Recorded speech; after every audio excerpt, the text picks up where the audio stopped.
자, 미국과 이란의 중동 전쟁이 석유 저장고 그리고 마시는 물, 이 담수화 시설까지 표적으로 삼는 무차별 난타전으로 번지고 있습니다. 국제 유가는 폭등해서 배럴당 $100를 돌파했고요. 원유 수입 의존도가 높은 우리 경제도 직격탄을 맞고 있습니다. 자, 테헤란에 내리고 있는 이 검은 비가 곧바로 휘발유 가격 상승을 떠올리게 합니다. 바로 만나보시죠. 시간을 골파쇼.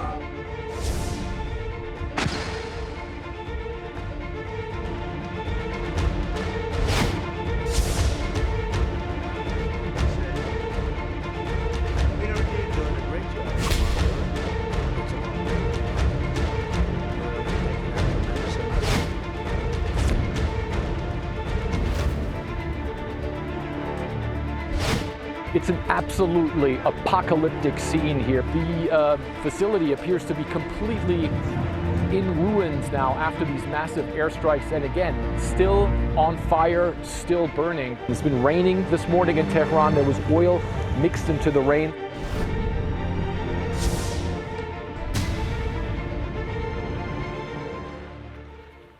자, 이스라엘이 이란의 석유 저장 시설 30곳을 정밀 폭격을 했습니다. 보시는 것처럼 테헤란 도심이 독성 연기에 뒤덮이고 현지 표현으로는 기름비가 하늘에서 내리고 있답니다. 자, 심각한 대기오염도 발생하고 있는데, 자, 이 테헤란 모습이라는 겁니다. 신범철 위원님. 이스라엘의 이번 공격이 원유 생산 시설이 아니었어요. 저장 시설이지 않습니까? 그런데 이런 영상이 공개되는 것만으로도 유가 상승 압력을 키울 수 있다는 게 미국 당국이 우려기도 하더라고요. 그렇게 보십니까? 예, 그렇죠.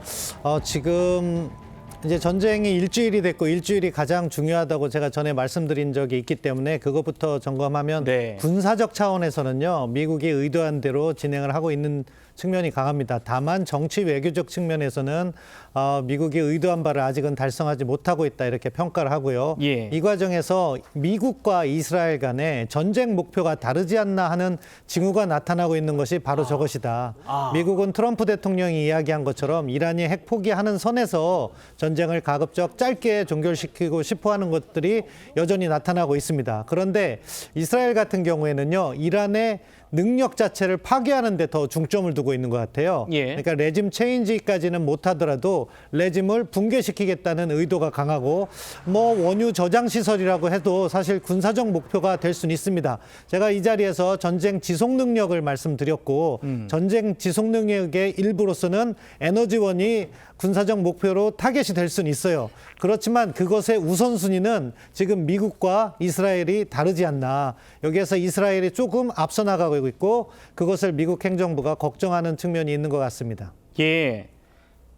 미국과 이스라엘의 전쟁 목표가 다른 것 아니냐. 그걸 가장 잘 보여주는 게 지금 이 테헤란에 내리고 있는 검은 비다, 이런 말씀입니다. 실제로 지금 이런 일이 벌어지고 있습니다. 이번 공습, 이스라엘과 미국이 완전히 합의한 공격이 아니었던 것 같아요.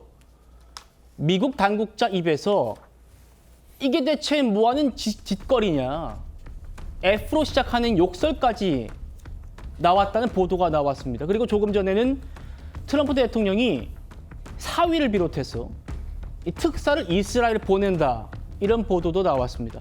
문성무 센터장님. 예. 오일 탱크를 때린 이스라엘에 미국이 당황하고 경악했다, 이런 보도가 나와요. 예. 그래서 지금 뭐 신범철 위원님 말씀대로 미국과 이스라엘이 각각 추구하는 목표와 전략 가치가 다를 수는 있습니다. 그런데 저는 조금 전에 영상 보여주신 걸 보면 트럼프 대통령이 더 큰 그 공격을 맞이하게 될 것이다, 더 아주 새로운 목표를 타격하게 될 것이다, 그런 얘기가 있었고, 이전에도 보면 군사작전을 개시할 때 이건 시작에 불과하다, 진짜 파도가 몰려올 것이다 라고 예고한 게 있었거든요. 예. 이게 바로 이 목표가 아닐까라는 그런 전 추정입니다.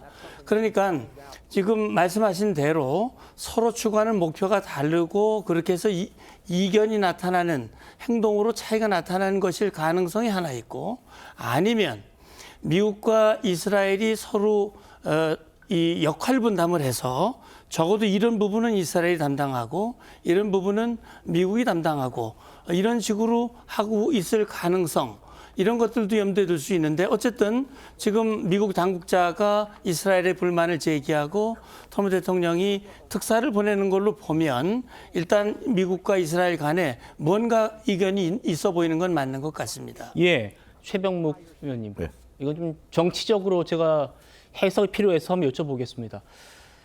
AFP에서 지금 이스라엘이 이번 공격으로 테헤란에 마치 종말이 온 것 같다.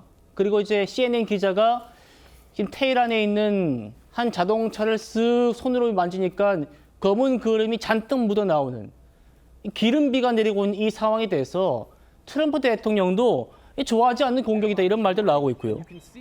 이란 전역의 연료 저장 시설 30곳이 정밀 타격되면서 뭔가 이스라엘과 미군의 첫 이견이 좀 나오고 있는 것 아닌가, 이렇게 보도들 많이 되고 있습니다. 어떻게 평가하십니까? 아니, 트럼프 대통령으로서는 아마 미국 중심으로 이 모든 그 공격 상황을 점검을 하고 대책을 세우고 하지 않겠습니까? 지금까지도 그랬고요.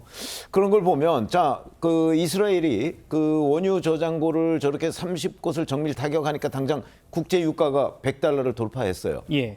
그러면 국제 유가는 미국도 마찬가지입니다. 이제 미국의 그 석유값도 오르지 않을 수가 없을 거예요. 그렇게 되면 미국도 직접 피해를 입게 되는 거죠. 글쎄, 트럼프 대통령이 이렇게 해서라도 그 이란 공격을 서둘러서 그 종료시키겠다라고 하는 게 목표가 달성이 되면 모르지만, 이란은 지금 결사항전을 선언하고 트럼프 대통령이 그 하지 말라는 하메네이의 둘째 아들을 지금 최고 지도자로 뽑은 상황이잖아요. 예. 이런 상황이 되면 이 이란의 저항이 그렇게 만만치가 않구나 하는 걸 트럼프 대통령도 충분히 알았을 텐데, 자, 유가를 올려놓으면 미국의 경제에도 심각한 타격뿐만 아니고 전 세계, 그 우리나라뿐만 아니고 전 세계의 모든 그 국가들에게 타격을 가하면 그 책임론에서 미국도 자유로울 수가 없다는 거죠. 아마 그런 점에서 보면 제가 보기에 이 미국도 피해를 입을 수 있는 방향으로 이스라엘이 이란을 공격하는 부분에 대해서는 미국이 동의하지 않은 것 아니냐. 예. 저는 이제 이번에 그래서 특사 파견도 결국 그 미국에는 피해를 주지 않는 방향으로의 전쟁 조율 뭐 이런 걸 위한 것이 아닌가 싶어서요. 예. 어쨌든 뭐 목표가 다르다는데도 저는 동의를 하고, 그러나 다만 미국이 그 겪을 수 있는 여러 가지 경제난, 그렇잖아도 지금 전비 많이 들어간다고 난리인데 그 이런 석유값 인상 뭐 이런 문제는 아마 피하려고 하지 않을까 싶은 생각이 듭니다. 알겠습니다.